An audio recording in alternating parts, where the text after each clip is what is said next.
Hi folks, I'm John Whidden and this is my friend Steve McLeod and welcome to This Sonic Obsession. Today we are going to present our second edition of 2-minute takes, our different thoughts on music, artists, bands, events, that kind of thing. We really don't know what one guy's going to ask the other guy, so it's a big surprise all the way around.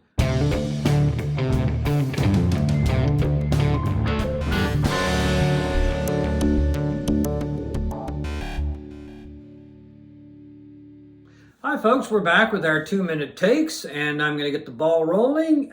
Steve, when it comes to Fleetwood Mac, what's your preference? The blues Fleetwood Mac, as that band is known, or the pop rock Fleetwood Mac, as a later incarnation has become known as?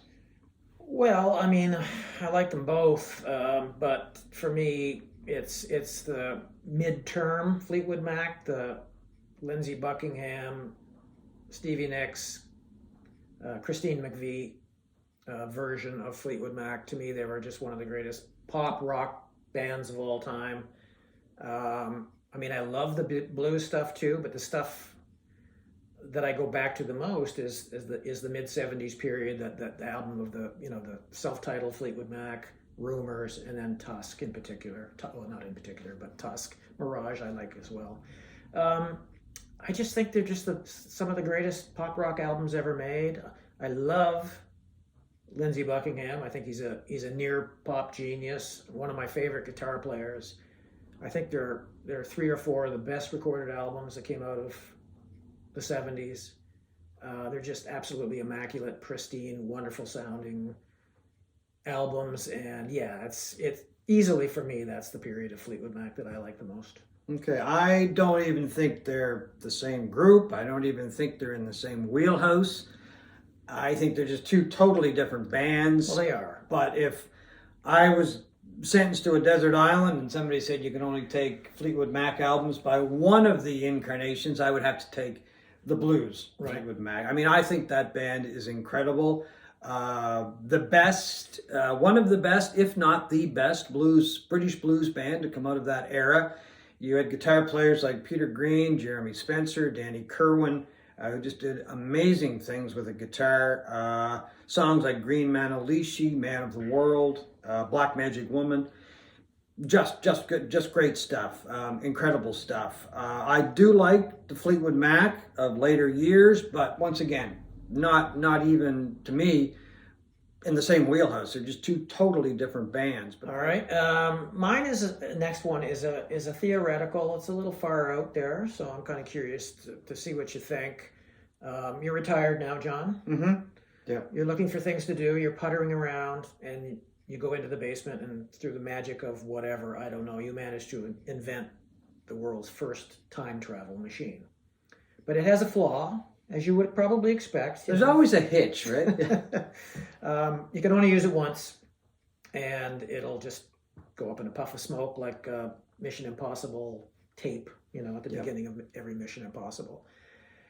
And being the music obsessive that you are, you're going to want to travel back in time to either revisit something from your past, music related, or to visit for the first time something that you skipped the first time around.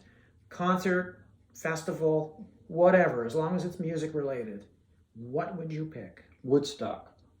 You're pretty certain of that. I'm not surprised. But because there's a bit of a story here. I was 14 years old. I heard about Woodstock. I wanted to go. I was bound and determined I was going to go. But your mommy wouldn't let you? Well, pretty well. That's what it boiled down to. Yeah. I was bound and determined, as I was saying, to go. I was going to hitchhike to New York and partake in the festivities, but my mother wouldn't let me. Of course, at the time, I couldn't understand why. I thought she was just being a meanie. I did get over it. Well, partially because I'm still talking about it, right? I think. Can you imagine, though? Just think of it for a second. I'm sorry to stop you. You're 14 years old and you show up at the U.S. border trying to get in to get to a concert. Back then you probably could have. Well, you go to St. Stephen and just walk across. Yeah, now you'd never get near the place. But anyway, sorry. Yeah, so anyway, I wanted to go back then. She wouldn't let me. I ummed and hawed for, I don't know, probably 2 years. Eventually, I forgave her somewhat. Anyway, I just think it was that one big event when I was coming of age listening to music that would have been just incredible to go there and to partake in the event and of course to listen to the music. I mean, that's the main reason why I was going. I wasn't going to roll around in the mud or, not eat well for a couple of days. And of course, it's taken on legendary status since then. And so many people have said they've been there, and I think a lot of those people have lied over the years. I don't know, but that would be the event because I just think it was such a monumental event. I really wish my mother had let me, or at least so I could have on my way. I don't know if I would have made it or not, but anyway, that's where I would go back in time to Woodstock. Right. Well, I mean, there isn't a music fan out there that wouldn't like to be able to say they were at Woodstock. Right. But my reality is quite a bit different. I don't think I would have. I think I would have had a miserable time at Woodstock. With the mud and I'm not a camper. The mud, the miserably undernumbered porta potties. Bad enough I would have to use a porta potty, but to wait in line for hours and no, I would have hiked out of there after the first day probably.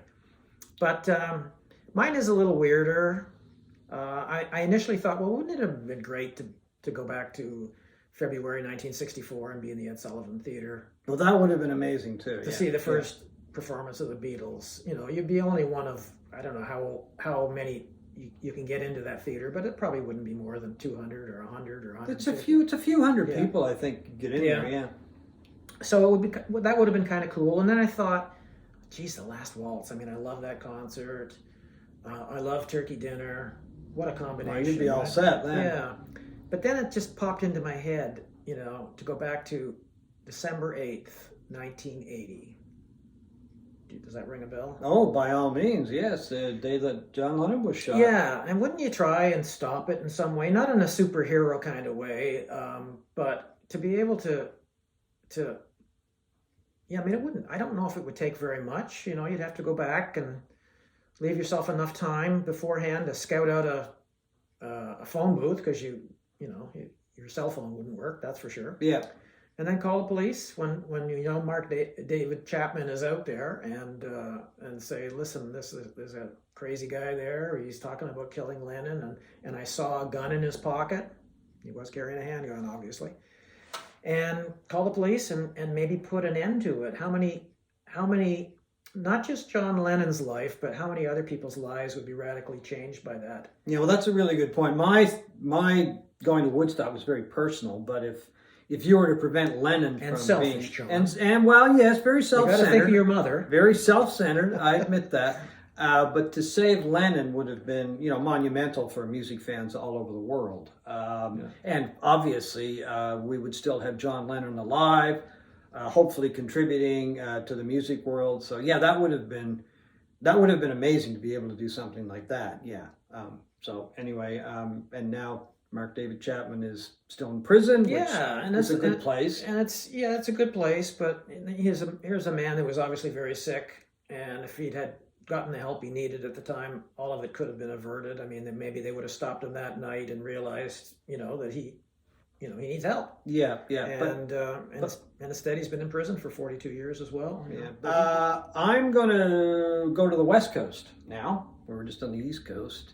So if you had a music scene that you could have participated in, I'm going to go back to the 70s because that's really when it hit its peak. Or they hit their peak, actually. Would you choose Los Angeles or San Francisco? In the 70s? Yeah. Not the 60s.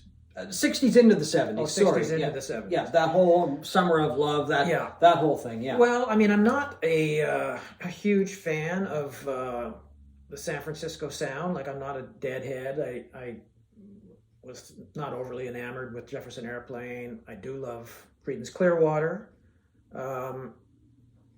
So I guess that whole the music scene itself doesn't really seem much of an attraction to me. But the scene would have been great. Yeah. I mean, to experience the free concerts and all of that would have been pretty cool to be part of that.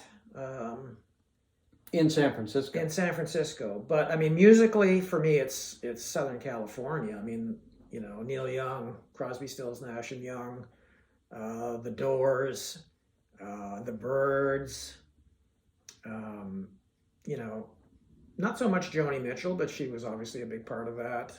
Who else at that period? Love was Love yeah. around that scene as well. You know, Warren kind of taken on legendary status. Jackson Brown, Warren Zevon a little later. I mean, musically, it's no contest. It's Southern California, but I mean, the Summer of Love and all of that was such an amazing kind of thing. It would have been kind of cool. Yeah, I'm going to take San Francisco. In a way, to have experienced that in a little way. I mean, I'm not. I don't imagine I would be dropping acid every day and stuff like that. But who the hell knows? Well, you know, I mean, I'm gonna take San Francisco. I mean, there was Fillmore West, there was Winterland, there were, as you said, the free concerts, the Golden Gate free concerts in Golden Gate, Haight-Ashbury, all of that thing. I mean, I do love the Grateful Dead. I always liked the Jefferson Airplane. I just thought it was a very interesting scene. They all seemed to, you know, work very close together. The music that came out of there was great. There was Quicksilver Messenger Service, a band that I really like. Most people don't even know the name of Quicksilver. I really liked the band. Great guitar work. There were other groups that came out of there. There was Tower of Power from across the bay in Oakland. I love Tower of Power. They came from later on in the 70s, of course. Santana as well. Santana. I don't know. I'm kind of on the fence on that one. I mean, I think you're correct in that the concerts would have been better in a way, like to be able to experience the Fillmore experience of going to a show and seeing three bands, like could be Miles Davis and Neil Young and whomever under one bill must have been just an amazing. Yeah, it was incredible. Must be an amazing experience. I mean, it felt like the Fillmore East in New York City. So anyway, I'm going to go with San Francisco. Sort of a similar vein to that scene question. What's your favorite concert venue of all time that you've been to, and what is the one venue that you regret that you never got a chance to see a show in? My favorite venues are the Beacon Theater in New York City and Madison Square Garden in New York City. For different but similar reasons. I like the Beacon because it's just one of these beautiful old theaters. They've spent a lot of money renovating it. The sound in it is impeccable. I love Madison Square Garden because it's a big arena, but whoever designed it did a fantastic job. It's a place that's easy to get into, easy to get out of.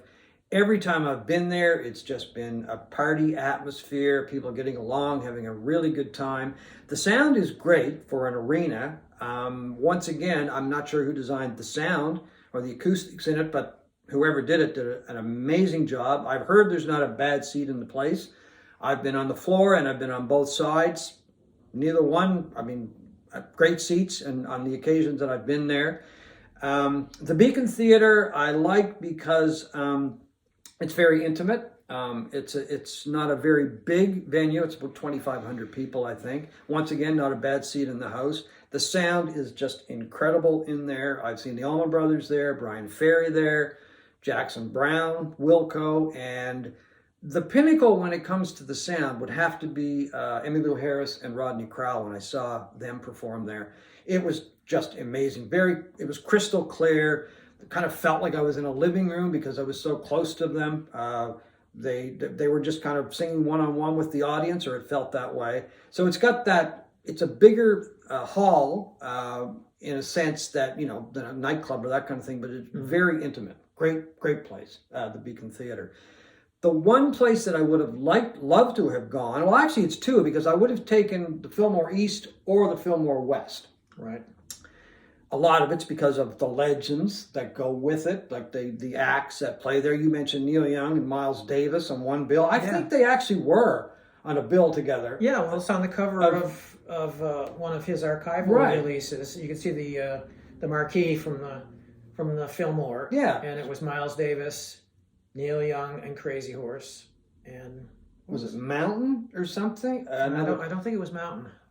Anyway, that's the kind of those were the kind of shows you saw all the time. Yeah, you know, and I remember seeing pictures of the Marquee when I was a kid, and going, "Oh, that would have been fantastic." I mean, you know, to go see all of those bands, and I think what Bill Graham did with the Fillmore West and the Fillmore East is he put people on these bills that were miles apart, and no pun intended on the Miles Davis name, but like a jazz act like Miles Davis, or a blues act that he would put on bills, along with groups like Neil Young or Mountain or Humble Pie. So what about you?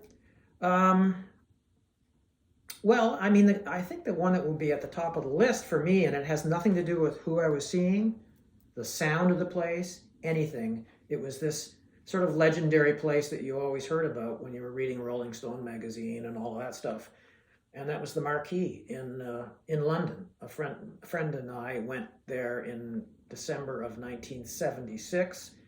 It was between Christmas and New Year's, which is not a traditional time of touring. So I couldn't tell you who was playing there that night. There were 3 bands. I'm assuming they were local bands.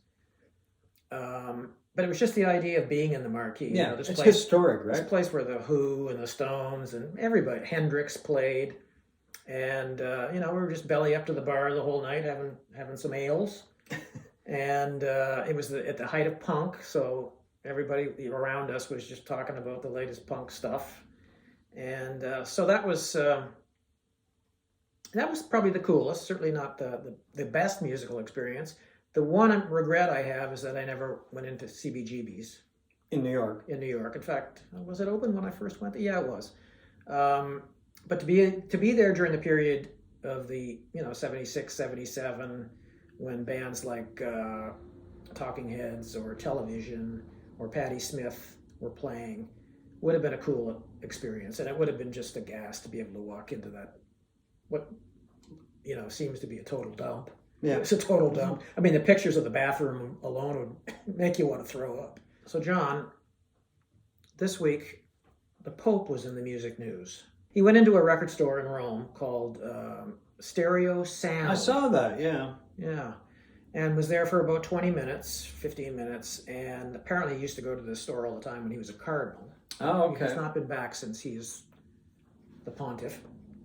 And the proprietor there gave him apparently a classical LP on vinyl. He's a classical fan, an opera fan, and being from Argentina, he likes tango as well. Mm-hmm. Here's the theoretical. You are operating a record store, mm-hmm. and the Pope wanders in.